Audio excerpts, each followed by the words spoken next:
Hey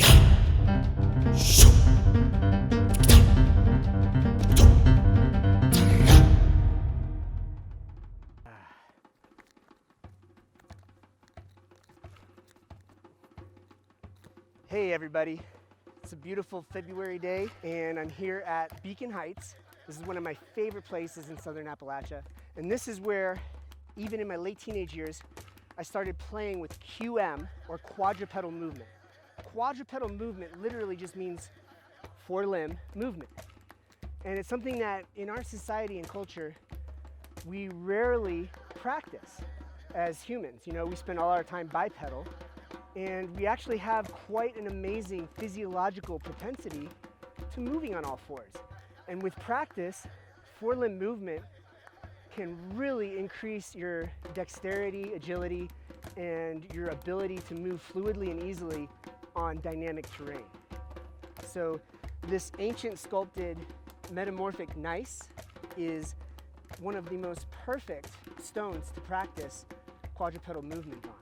And you know, a lot of people that practice QM do so in yoga studios and just studios in general, and you've got these flat planar surfaces that only give you a certain amount of dynamic range, and you're using larger muscle groups, but you can't really compete with the ability to make every single movement completely different than the last. Different textures, different surfaces, uneven, you know, pressing and utilizing different ligaments and connective tissues, creating a different chain of stability through the entire body with every single movement. And that's where this place just excels. And I actually developed some of my most difficult test projects for head first QM that I used to call down climbing, but a lot of my friends lovingly referred to as gulluming. So yeah, this is a gentle place to start. And essentially you can start just like this with your butt up in the air, and notice that I'm moving my opposite arm and opposite leg at the same time. We call this contralateral movement. And you notice it's the way that a lot of lizards and a lot of animals in nature move. The other way you can is like this. But it's more efficient to move quadrilaterally. Now notice I've been keeping my butt up in the air. Eventually, to get more efficient, but it requires more core strength at first, you want to be able to lock your glutes in, and you want to be able to create a lot of stability in your core. Now notice I'm spreading my hands out, and I'm really getting as much surface area contact with whatever surface I'm utilizing. So there is a little bit of basic quadrupedal movement. So you might not have access to a beautiful metaquartzite bald like this, but try and find a dynamic place to practice. A really good example is you can play around on the exposed roots of a tree, like somewhere where it meets the ground, and you can use that as a really good opportunity to get that dynamic range of movement and position. And if you want to become a little more advanced with it, you can place your feet up on the tree and start moving around it. And that'll put more into your hands and feet. So please ask me questions. If you have any questions about quadrupedal movement, I just wanted to give you this brief little introduction and show you some of the things that I do here. I'm going to take you to another side of the bald and show you one of the more advanced vertical faces that I've been practicing on for many years. So here we have a bit more of an advanced location. This is the first true quadrupedal route that I had ever figured out, and it's a difficult shot to get. It's hard for you to see the actual steepness of where I am right now, but I can show you real quick how much easier it is for me to move up this quadrupedally, and then what it looks like to come down it in the same fashion.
So in our quadrupedal exploration here, I'd be remiss if we didn't at least talk about rock climbing, because it's another form of quadrupedal movement. You're using your legs and you're using your arms.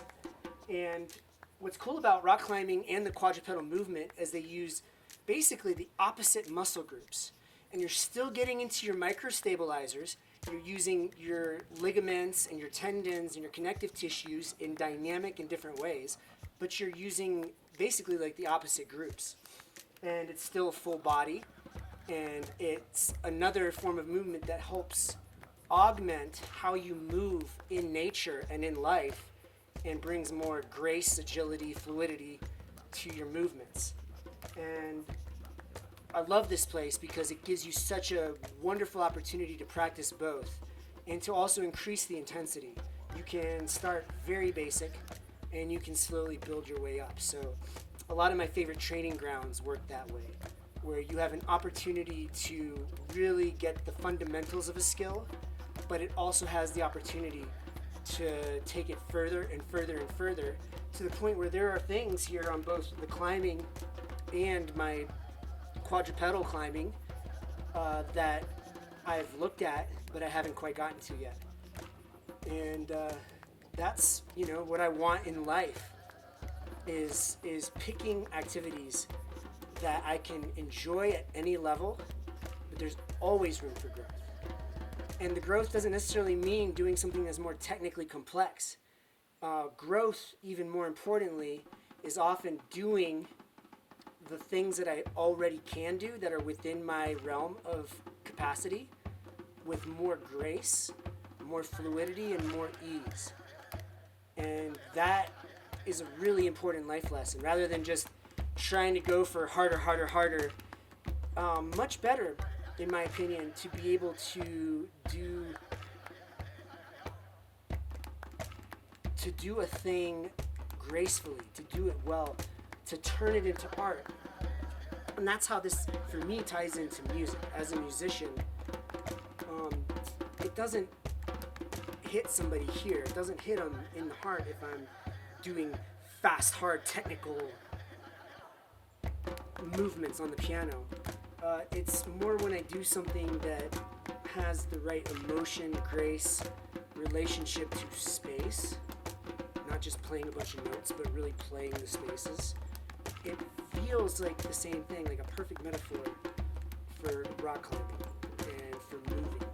It's like really being aware of your body in space. And so you're playing to the spaces, not just the objects that you're going to be making contact with. So this footstep, this arm placement, moving with the spaces in between. And that is the quality that gives someone an air of grace, fluidity, and smoothness as they move. In future videos, we'll get into things like primitive gait, so walking, simply walking by pedaling through the woods in a way that creates that fluidity, really antithetical to the way that most people in our society walk. And the way that most people walk in our society is actually pretty injurious to the joints. So it's really important to start training natural gait to take a lot of the shock out of our movements and become more fluid. So we'll get there. There's a lot of places we got to go with this. But once again, if you're not following this channel, please follow us, like what we do, and share it with your friends. And if you have any questions at all, please leave them in the comments. There are links to my chocolate company, and there are links to my work to save Pisgah National Forest, the I Heart Craggy campaign, which is really important. We need your help right now. And links to my music. And yeah, looking forward to the next time. Peace. Hey friends, this is Rob again. If you enjoyed this video, please check out more of my content. Check out my amazing raw superfood chocolate company, Mandala Chocolate, my retreat center, Mandala Springs, and all the different events and workshops that are coming up here in the future. All of the music in these videos is my original music you can find under Amorphos and Rob Blendfesty. You can find more videos and more information on Facebook, on Instagram. Stay in touch and keep evolving.